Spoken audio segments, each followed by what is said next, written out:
friends earlier that I'd come out dancing to PSY's Gangnam Style. But after that story, I feel like a real jerk.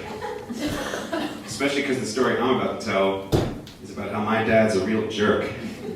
So I'm already starting pretty low in the hole here. I don't know about you, but I'm terrified of my father.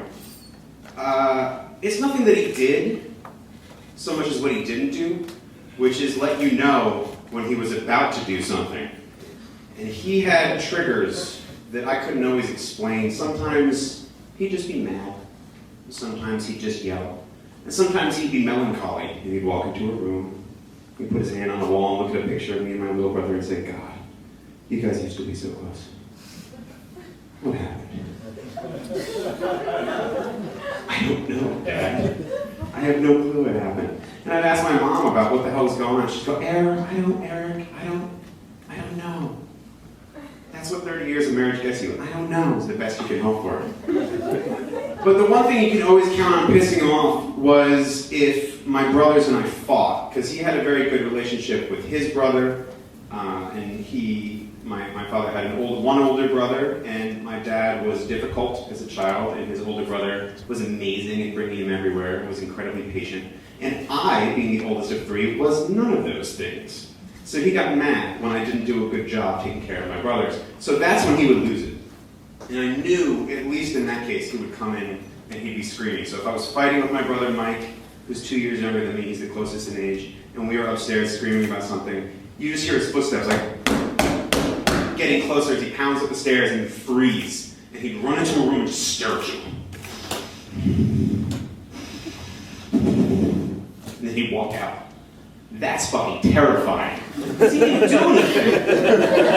He just wanted you to know he could. One time, I think we were screaming about Legos or some shit, and he came in, and he was in a mood, and I swear to God, he punched through the closet door, pulled it out, and just looked at us. And left. I've never hugged my brother so hard. I'm sorry. I'm so sorry. Because I don't know, that could be me. That could be my face. That closet door could be me. My father is a Superman who could punch through a wall. I don't want that. And normally I got better at anticipating when my father was around so I could treat my brother nicely or not. And one time, completely not my fault. Guys, completely not my fault. I don't know what exactly I did, but I triggered my father to go so far. And this was the last time I ever even thought about doing anything with my brother, with my dad, in earshot. We were playing in the street, my brother and I, just running around, playing a nice game of chase the guy on rollerblades. You guys know this game. You chase your brother when he's on rollerblades. It's a shitload of fun. Go home. Try it.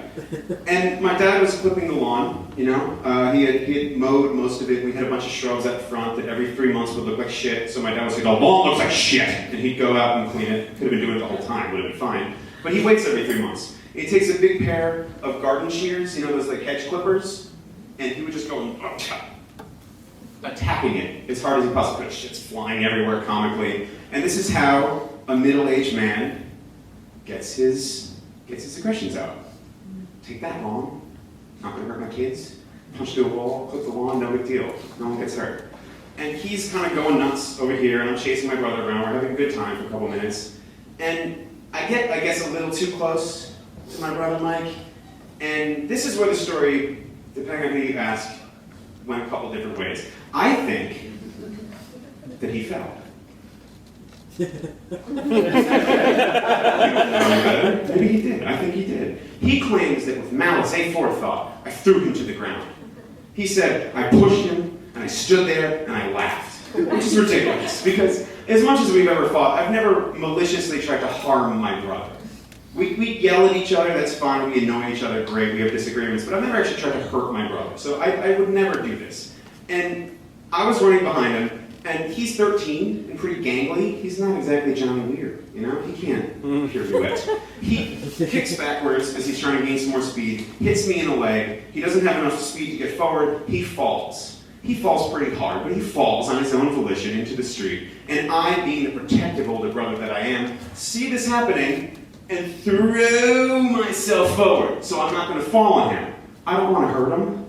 I don't want to hurt him. And I land about 1.5 feet to the left and skid on my left shoulder and left leg and kind of pop back up. Woo! That was crazy, And I look back, just brushing myself off, thinking, wow, that was really close. And I'm smiling, and I look down at him and make sure he's all right, and he's not. He's crying and laying there in a ball. And it's at this moment that my father decides to see, how are the kids doing in the street? So he looks up and sees me brushing my shoulder off and laughing.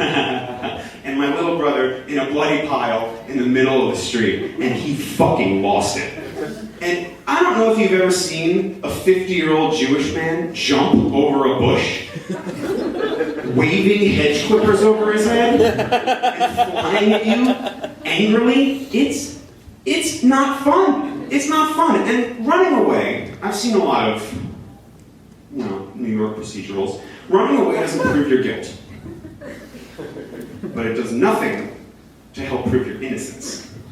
I didn't care. My dad is chasing me down the fucking street, swinging hedge clippers over his head, and screaming, "Get the hell back there!" And I know, I'm not going back there. I'll defend myself later. And I tear up the sidewalk, and I cut back, and I'm trying to jump over the curb to get past him, and I'm cutting around a tree, and I'm zigzagging every which way, and then I remember that works on crocodiles, not on 50-year-old Jewish men. So the zigzags aren't working, and I just make a break for it. Every ounce of adrenaline I have carries my Twinkie and Coke-addled frame into the door, and I slam it behind me. And then he just kicks it half open. And I dive into the nearest bathroom, which is about 15 feet that ways, and lock the door behind me and curl up under the sink. And he waited.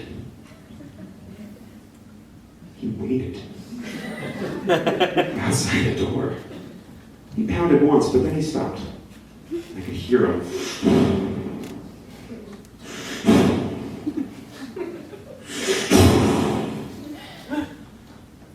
For 2 hours. And I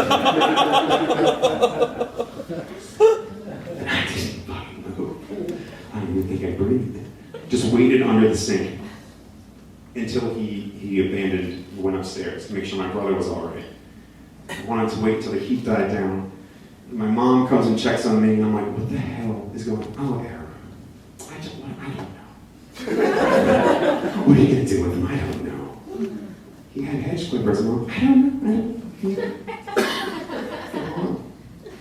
I'm made to go upstairs, and I walk up, and my little brother is lying down on my parents' bed, just whimpering as best he can. And my dad, as is his way after 7:30 p.m., is in his underwear, lying on the bed nearby, staring at me as I walk in. And he says, apologize. Apologize to your brother. I don't think I did anything wrong, but he didn't care. So I had to say, Mike, I'm really, really sorry. I didn't mean to push you. I feel awful about it. Can you please forgive me? And he's just lying on the bed, and he looks up, and he does this. You smiled. I saw him smile. I know he smiled. He had one little itty-bitty cut on his shoulder. He's lying there pathetically, and my dad just turns away. I'm dismissed, and he has this look in his eyes like, what happened to you guys? You used to be so close.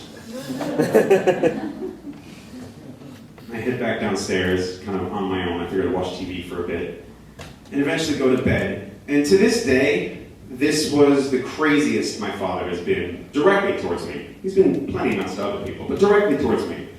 And it worked. Me and Mike don't fight.